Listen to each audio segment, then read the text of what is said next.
ចូលឆ្នាំថ្មីហើយកូននៅធ្វើការស្រុកគេព្រោះជីវិតភាក្រត្រដោទាំងចិត្តរីរេមកធ្វើការនៅកូរ៉េនឹកម៉ែនឹកពុកខ្លាំងណាស់ធ្វើការស្រុកគេមិនស្រួលដូចការគិតបានប្រាក់ខែច្រើនពិត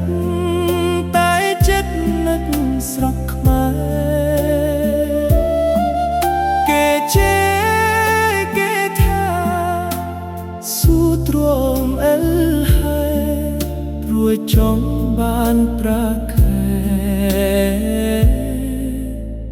ជួយដល់គ្រួសា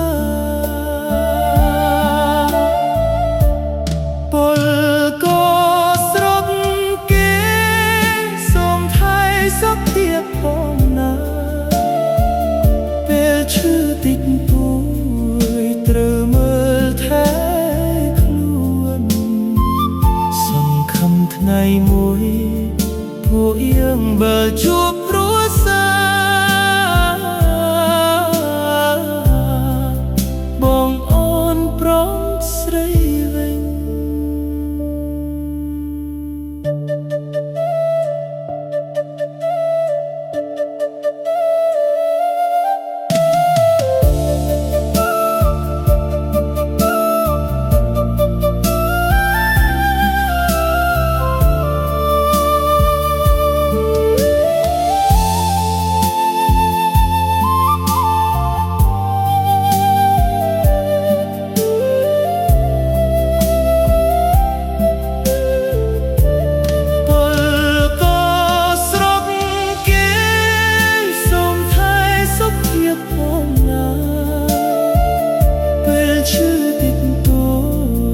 ត្រូវមើលថែ